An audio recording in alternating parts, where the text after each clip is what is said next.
Olá, seja bem-vindo ao canal Eduardo do Souza Oficial. Deus abençoe grandemente a sua vida, a sua casa, a sua família. Estamos aí no audiobook do livro O Homem Mais Inteligente da História, do autor Augusto Cury. E hoje vamos para a parte 20 e 21 do livro, que tem como títulos O Teste do Poder Político e Religioso e também o quarto teste de estresse, humilhação pública. Então, essas são as partes que nós vamos estar passando para vocês agora. Eu tenho certeza que ao longo de todo esse livro aí você vai ser muito tocado por Jesus, porque esse livro ele é fantástico.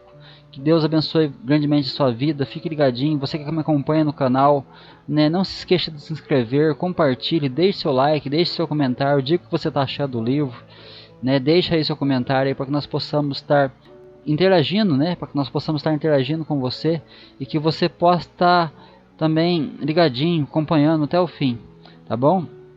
Então vamos para a leitura do livro e seja abençoado em nome do Senhor Jesus. O teste do poder político e religioso. Os intelectuais que estudavam a mente de Jesus continuaram a debater sobre os mais dramáticos testes de estresse a que um ser humano pode se submeter. A maioria dos seres humanos não suportaria minimamente essa pressão ao longo da vida, sobretudo pessoas das classes média e abastada. Depois de estudar os testes que levaram o corpo de Jesus ao extremo, partiriam para avaliar os testes que levariam a ambição ao extremo, a emoção ao limite, o intelecto a salivar de prazer. Marco Polo discorreu: o segundo teste de estresse passado por Jesus não é menos assombroso e difícil do que o teste físico, a necessidade neurótica de poder. Seu autocontrole foi testado ao máximo. Você está falando de quando ele foi levado ao alto de um monte e enxergou todos os reinos e sua glória na terra? Sugeriu o Dr. Thomas. Sim. Porém, esse lugar não devia ser um lugar físico, mas metafórico. Testar a sede de poder não é tão difícil. Não sou ambicioso, apontou Michael. Também penso mesmo, afirmou o Dr. Alberto. Ambos estavam sentados diante de Marco Polo. De repente, o psiquiatra tomou um gole de água e esguichou na cara de Michael e do Dr. Alberto. Imediatamente gritou: vocês são fracos. Ambos tiveram um ataque de raiva. Todos que viram a cena ficaram espantados. Você está louco, Marco Polo? Esbravejou Michael de pé. Esta mesa redonda o deixou transtornado? Disse em voz alta o ponderado teólogo do Vaticano. Vocês são hipócritas. Desde o começo querem me sabotar, continuou, atacando Marco Polo. Todos ficaram escandalizados. Os dois agredidos bufavam de ansiedade. O coração deles parecia estar prestes a sair pela boca. Em seguida Marco Polo se sentou e pediu desculpas a seus dois amigos. Desculpem-me. Mas, por favor, digam-me honestamente, o que sentiram com esse teste? O quê? Isso foi um teste? Indagou o teólogo americano, pasmado. Você está brincando comigo? Testou meu autocontrole? Indagou Michael, trêmulo. Testei. Sentiram raiva e vontade de me atacar? Ambos disseram que sim. A necessidade neurótica de poder não ocorre apenas quando ambicionamos descontroladamente o poder que não temos, mas também quando exercemos sem gerenciamento o poder que já possuímos. Se tiveram vontade de me agredir neste ambiente controlado, eu que sou amigo, imagine num ambiente aberto e diante de desafetos. Mas aonde você quer chegar? Questionou Sofia, perplexa. O Dr. Lucas indicou que Jesus, depois do estresse físico extremo, foi testado a ambicionar o poder e a usá-lo de forma desmedida durante toda a sua jornada. Que teste incrível! Confirmou o Dr. Alberto. Os homens vendem a alma por causa do poder, se corrompem, destroem seus princípios, esmagam sua ética, se matam, controlam seus pares e fomentam guerras. Talvez esse não seja seu problema, Dr. Alberto. Mas, se você tivesse muitíssimo poder e fosse agredido em seu ponto nevrálgico, não pensaria duas vezes antes de usá-lo. Estou chocado com minha reação. O homem que eu sigo era completamente desprendido do poder. As cruzadas, a Inquisição e tantos comportamentos agressivos indicam que, em determinados momentos da história, se construiu um Cristo à imagem e semelhança do egocentrismo de seus líderes, comentou Sofia. No mês passado demiti minha assistente apenas porque ela me confrontou na frente de 2 outros cientistas. Fui egocêntrico, confessou Michael honestamente. Depois desse episódio, Marco Polo comentou algo surpreendente.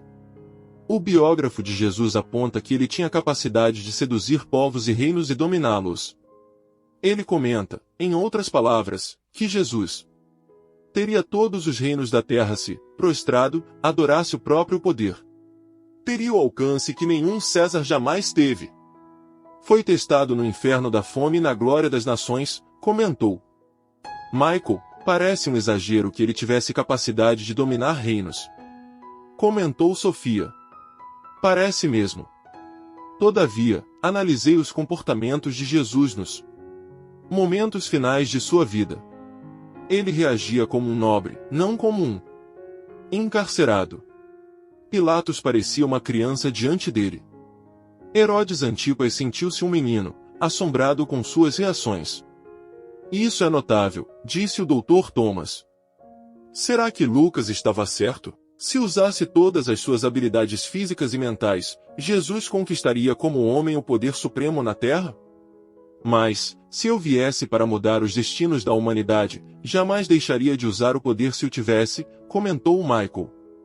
Ninguém em sã consciência deixaria Michael. Mas o homem mais intrigante e complexo que passou nesta terra deixou, declarou Marco Polo.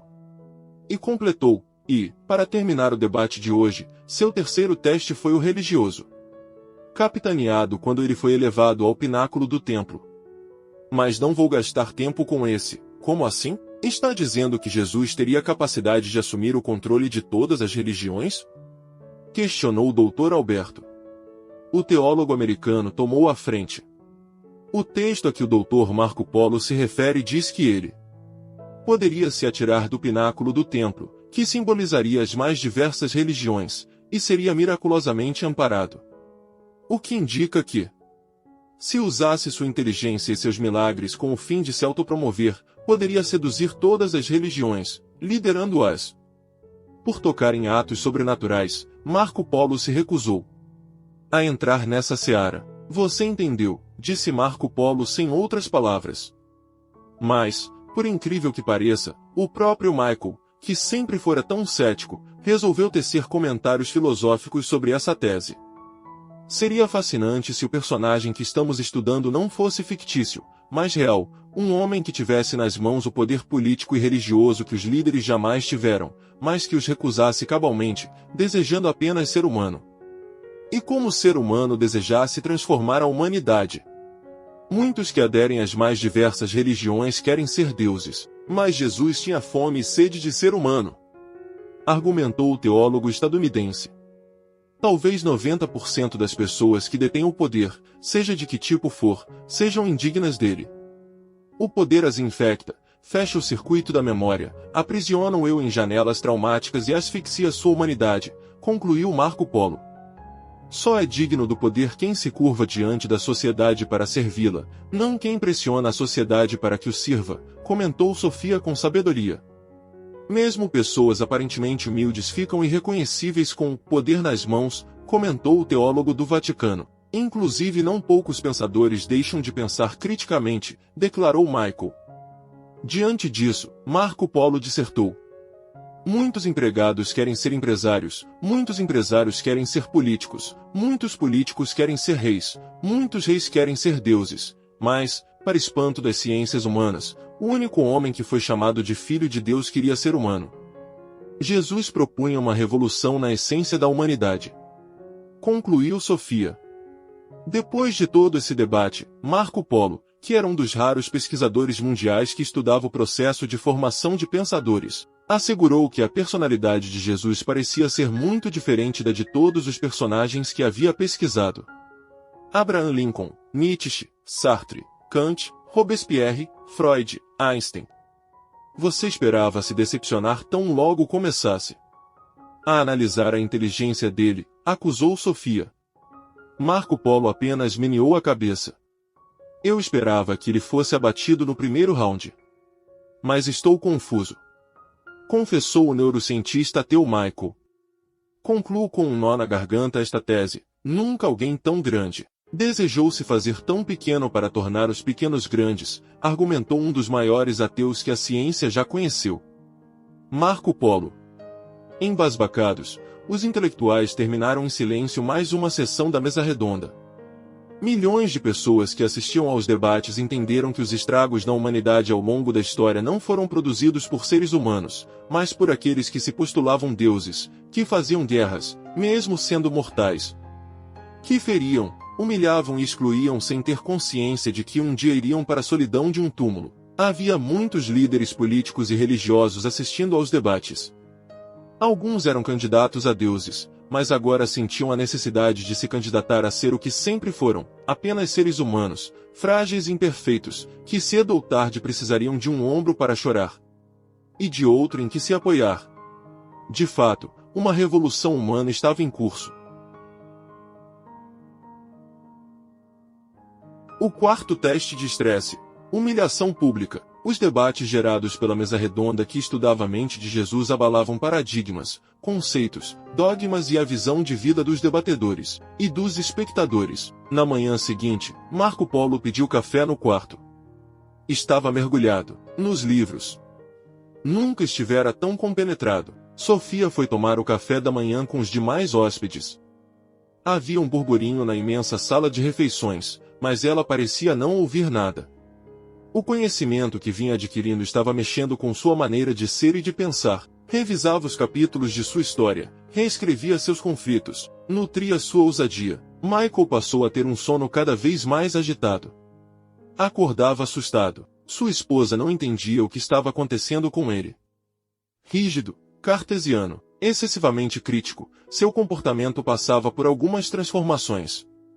Na manhã que sucedeu a análise dos testes de estresse do homem mais famoso da história, sua aula para pós-graduação em medicina foi diferente. Não adianta vocês tagarelarem, falando do que não entendem. Meu objetivo em minhas aulas é, em primeiro lugar, transformá-los em seres humanos autônomos, gestores mínimos de suas mentes. Não conseguirão brilhar profissionalmente se antes de tudo não brilharem dentro de si. Sermos gestores da nossa mente? O senhor nunca disse isso para nós, Dr. Michael. Que bicho o mordeu? Indagou uma jovem médica, surpresa. O bicho da inteligência. A vida é um grande contrato de risco. Vence quem é resiliente, quem renuncia às ambições tolas e se prepara minimamente para as curvas imprevisíveis da existência. Os alunos se entreolharam espantados. Vendo que estavam intrigados, Michael brincou.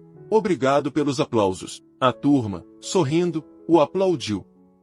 Michael tinha um humor ácido, mas, com a mesa redonda, estava aprendendo a arte de ser simpático. O Dr. Thomas e o Dr. Alberto, por sua vez, também eram inundados por uma onda de pensamentos. Jamais imaginaram que o homem que amavam e consideravam, o Filho de Deus, vivenciasse os mais incríveis testes de estresse como ser humano. Alberto, se Jesus tivesse preservado sua memória, nunca imaginaria que o útero de Maria pudesse ser um cárcere inimaginável. É verdade, meu amigo. E sua infância? Se durante sua meninice o Filho do Altíssimo preservou sua memória temporal, se não teve uma amnésia, até o encontro com João Batista, passou por testes inacreditáveis. Se não tivesse mergulhado nas águas profundas da paciência e da tolerância, não teria suportado. E quem tem paciência hoje nesta sociedade, em que tudo é urgente? Afirmou o Dr. Thomas. Em seguida o Dr. Alberto comentou as últimas análises do debate. E o que me deixa mais surpreso é que os maiores testes a que Jesus Cristo foi submetido ocorreram antes de ele abrir a boca ao mundo e iniciar seu projeto. Nunca havia pensado que a cruz foi apenas a cereja do bolo em seu imenso sacrifício pela humanidade. Ele atravessou os vales sórdidos do esgotamento físico, mental e social, comentou o Dr. Thomas. Quem amaria os bastidores do teatro se pudesse ser aplaudido no palco como ator principal? E desse modo, os debatedores imergiam num caldeirão de reflexões e diálogos sobre cada uma das sessões noturnas da mesa redonda. Na sessão seguinte, Marco Polo comentou: Jesus estava sem nada e sem ninguém. Fisicamente no caos, mentalmente no pó, socialmente fragmentado, mas, como vimos, Recusou-se a usar sua inteligência para conquistar os reinos da terra e o poder religioso. Quem renunciaria ao poder máximo se o tivesse? Você renunciaria, Michael, Eu não sou uma pessoa ambiciosa, afirmou Michael. Não? Como você se sentiu quando perdeu a eleição para a chefia do departamento da universidade? Fui traído, Marco Polo. Traído? Disse, batendo na mesa, mas logo depois, caiu em si. Somos tão humildes que temos orgulho de ser humildes, enfatizou. O psiquiatra. Está me chamando de hipócrita? Indagou Michael, ansioso. Ser hipócrita significa dissimular, disfarçar, representar. Todos somos hipócritas, pelos menos ao disfarçar nossos sentimentos diante de quem amamos. Eu sou. E você, não é também de vez em quando? Perguntou Marco Polo, para seu amigo. Sou, confessou Michael. Jesus veio para transformar a humanidade, mas rejeitou os meios tradicionais, as críticas excessivas, a intimidação, o tom de voz elevado, os sermões, a punição, afirmou o Dr. Thomas com astúcia. O risco desse método inovador era enorme. Era uma nova linguagem, um novo processo, um novo projeto, ponderou Marco Polo outra vez, e Michael aproveitou para questionar os membros da mesa. Supondo que o pai de Jesus fosse mesmo o autor da existência, o mentor do Big Bang e o monitorador dos eventos físicos, não ficaria o filho magoado com seu pai por todos os testes de estresse a que fora submetido? Jesus deveria ter a mais perfeita humanidade, por isso passou pelos mais dramáticos testes. Ele era o protótipo de um novo homem, afirmou o Dr. Thomas. Interessante. Vocês têm respostas para tudo, disse Michael. Depois voltou suas baterias contra eles. Vocês, teólogos, nunca ficaram magoados com o Deus em que creem? Ou a vida dos cristãos é um céu de brigadeiro? Eles engoliram a seco. O Dr. Alberto resolveu abrir seu coração. Confesso, já senti mágoas de Deus. Enquanto o Dr. Alberto falava, viajava no tempo. Minha mãe morreu quando eu tinha 9 anos. Antes de fechar seus olhos, ela disse, Deus vai cuidar de você, Alberto, tenha certeza, mas não cuidou, pelo menos aos meus olhos. Fui abandonado pelo meu pai, aos 11 anos. Papai, aonde você vai? Perguntei entre lágrimas, percebendo algo estranho. Ele me disse, vou fazer uma viagem, mas volto logo, mas se casou com outra mulher e nunca mais voltou. Tive que lavar banheiros fétidos de restaurantes para sobreviver. 2 anos depois, o irmão que mais amava foi atropelado e morreu. Culpava Deus por minhas desgraças. Mas quanto mais o rejeitava, mais me sentia atraído para conhecê-lo. Desejava ajudar a humanidade. Por fim me decidi pela ordem dos franciscanos. Sou feliz, disse, enxugando os olhos. Michael ficou surpreso com essa resposta. Nunca tinha visto tanta transparência. Ele acreditava que esses religiosos eram superficiais, que não pensavam, não meditavam sobre a vida, não tinham um raciocínio existencial complexo. Em seu preconceito ateísta, eles aderiram às suas religiões por serem frágeis, mas agora enxergava homens fortíssimos. E sua perplexidade continuou. Quando o Dr. Thomas decidiu falar, também já tive minhas mágoas de Deus. Servi por 5 anos os miseráveis na África subsaariana. Todos os dias dava o melhor de mim. Frequentemente sepultava meninos e meninas mortos por inanição, diarreia ou desidratação. Eu morria por dentro a cada enterro que fazia. Por fim, peguei meningite. O que me matava não era a doença, mas saber que eu não podia ajudar os pequenos. Debilitado, martelava perguntas em minha mente. Deus, qual o sentido de estar neste hospital se não posso salvar uma criança doente? Onde está você? Contou, emocionado. Marco Polo ficou intrigado com esses relatos. Tenso, disse. Não teve vontade de chutar tudo para o alto e gritar, Deus, você não existe. Se eu deixasse de acreditar em Deus, morreria minha esperança, de que um dia aquelas crianças mortas por inanição sorririam na eternidade. Se considerasse Deus uma utopia, esgotaria meu sonho de que toda dor seria aliviada, de que toda injustiça humana seria reparada. Os ditadores venceriam, os violentos seriam heróis. O Magníficat de Maria não seria cumprido, disse o teólogo americano. Mas, balbuciou Michael, embaraçado e sem ação. Mas, se Deus é real, ele é omisso no tempo presente. Você descrê de Deus por causa do silêncio dele no tempo, enquanto eu creio em Deus por causa de sua ação na eternidade, rebateu o teólogo do Vaticano. Os dois ateus, Marco Polo e Michael, estavam em lado oposto ao dos teólogos, mas pela primeira vez, e de forma realmente profunda, admiraram a inteligência de seus argumentos. Para mim, Deus não é omisso no presente. Ele dá a tinta e o papel, mas nós escrevemos nossa história, afirmou Sofia com sabedoria.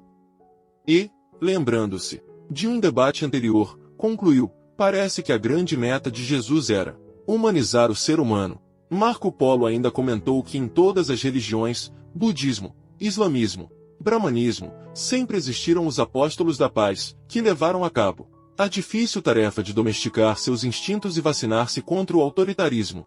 Quanto mais sucesso um ser humano tem, mais dificuldade ele terá para suportar frustrações. Alguns, tolerantes no início da carreira, se tornam implacáveis quando sobem ao pódio. Não aceitam ser minimamente contrariados. É nessa área que se deu o quarto e mais cortante teste de estresse que Jesus atravessou, afirmou Marco Polo. Não me lembro de outro teste, afirmou o Dr. Thomas curioso. Todos ficaram impressionados quando Marco Polo discorreu sobre o teste, que avaliaria as outras provações a que Jesus fora submetido. Aquele seria, portanto, o teste dos testes, que poderia levá-lo a se arrepender de ter aberto mão de todo o imenso poder que supostamente tinha. Que teste foi esse? Indagou Michael, não disfarçando sua curiosidade. O teste da humilhação social. Marco Polo comentou que, depois de ter saído vitorioso do teste do esgotamento físico e mental, bem como da superação da ambição do poder político e religioso, era preciso descansar, ser aplaudido socialmente e aclamado espiritualmente. Mas nada disso ocorreu. Ele saiu das sombras de uma vida anônima e foi levar sua mensagem à região em que cresceu. Agora entendo. Ao se assumir como libertador do povo, ele foi execrado por seus amigos, excluído pela sociedade e excomungado pelos líderes religiosos, comentou o Dr. Thomas. Depois de ganhar o Oscar de melhor ator e melhor diretor nos 40 dias do deserto, o carpinteiro de Nazaré foi vaiado em sua própria casa. Quando ia levar os prêmios, tiraram-lhe o glamour, foi marcadamente rejeitado. Não bastava mais esculpir madeira, tinha de esculpir uma obra-prima na emoção. Para não se traumatizar, todos ficaram impressionados com a exposição de Marco Polo. Ele lançou uma pergunta aos seus amigos da mesa redonda e depois para toda a plateia, que se apinhava na sala. Quem nos trai, os amigos ou os inimigos? A plateia ficou dividida. Os amigos é que nos traem. Apontou Marco Polo claramente. Os inimigos apenas nos aborrecem. Só os amigos, aqueles em quem apostamos, o que temos de melhor, podem nos apunhalar pelas costas. Depois de algumas discussões, ele indagou novamente. Por que Jesus disse médico, cura a ti mesmo, para seus amigos e colegas de Nazaré? Ele estava se referindo a um provérbio que retrataria sua prisão e crucificação, afirmou o Dr. Alberto. É mais do que isso, Dr. Alberto. Ele estava fazendo gestão de sua emoção. Estava educando sua emoção para não se decepcionar com seus amigos e líderes sociais. Como assim? Perguntou Michael, interessado. Jesus usou duas técnicas modernas de proteção emocional. A primeira, doar-se sem cobrar demais, diminuir a expectativa do retorno. A segunda, não exigir dos outros o que eles não podem dar. Diriam a ele, você ajudou a muitos, mas é incapaz de se ajudar. Herético. Falso. Impostor. Cura a ti mesmo. Ao prever esses estímulos altamente estressantes, ele geria sua emoção. E, em consequência, não fazia dela uma lata de lixo. E vocês, sabem proteger sua emoção? Estou pasmado com a mente desse homem. Eu cobro demais de meus 2 filhos, minha esposa e meus colegas. Vendo minha paz por um preço vil. No começo de minha carreira na medicina, era tolerante e paciente. Agora, no entanto, no ápice do meu status profissional, sou exigente demais, com tudo e todos. Nem eu me suporto. Zero de proteção emocional. Meu córtex cerebral é uma lata de lixo. Confessou um médico que assistia ao debate. A mesa redonda deixou de ser constituída por 5 pessoas e passou a envolver toda a plateia. Esse debate multifocal era incontrolável. Michael conhecia esse médico. Sabia da sua fama. Motivado por ele, teve a coragem de também declarar: sempre fiz de minha emoção um saco de entulhos. Sou especialista em esperar demais dos outros. Algumas pessoas até me evitam nos corredores e na sala dos professores. Quem cobra demais dos outros está apto a trabalhar numa financeira. Não necessariamente a ter belas histórias de amor, comentou o Marco Polo, arrancando risadas da plateia. Mas no fundo o caso era de chorar. Depois disso o cientista comentou alguns importantes segredos do funcionamento da mente. Marco Polo disse que, nos computadores, somos como deuses, arquivamos e deletamos tudo o que desejamos. Mas na mente humana, isso era impossível.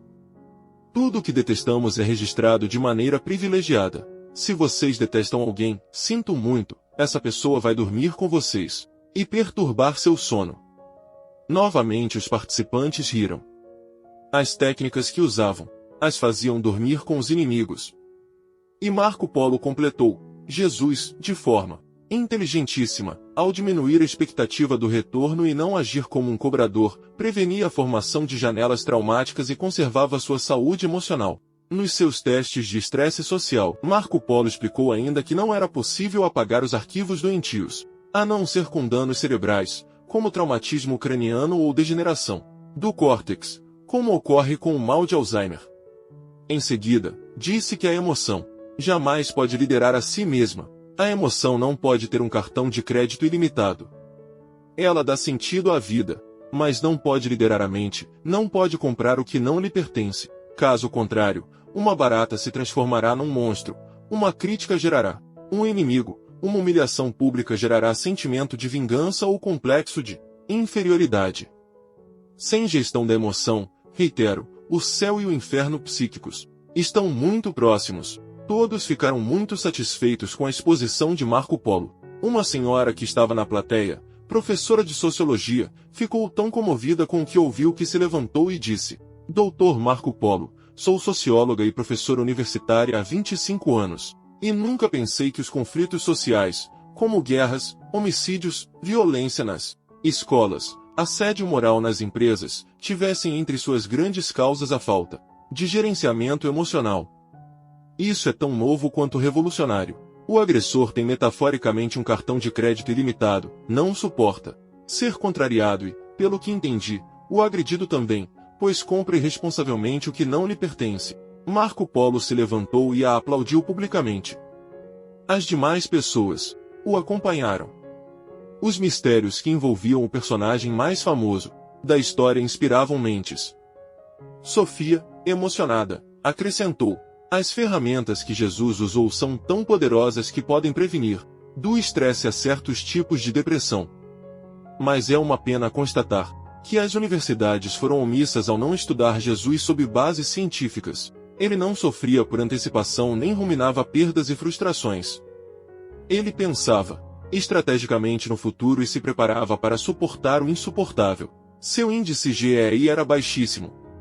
Não gastava energia emocional inútil, afirmou o teólogo do Vaticano. Os textos do Dr. Lucas indicam que Jesus era muito sociável.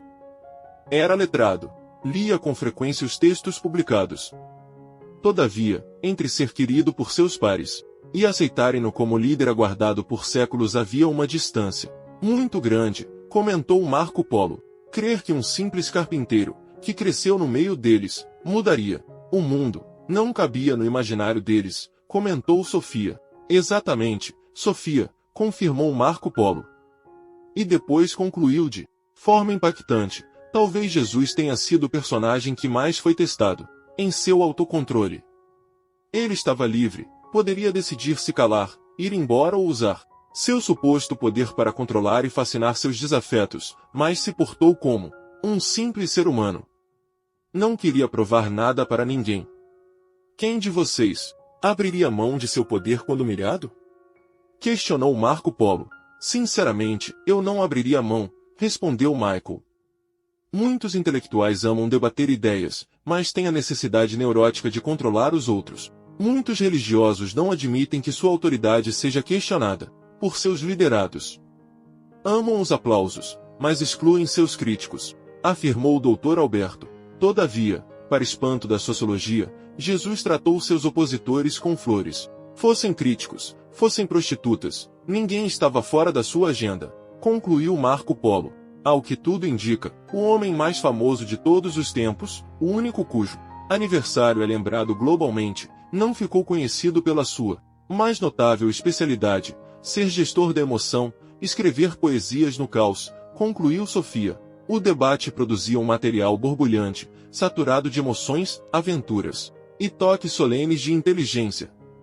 Porém, quando iam encerrar mais uma sessão da mesa redonda, Marco Polo deixou todos pensativos com suas palavras finais. Eu estudo o processo de formação de pensadores, mas a inteligência de Jesus é tão complexa que me sinto abalado. Um homem testado nesses cáusticos quesitos e que passou com louvor por todas as provações tinha de ter uma mente sobredotada, uma genialidade sem tamanho.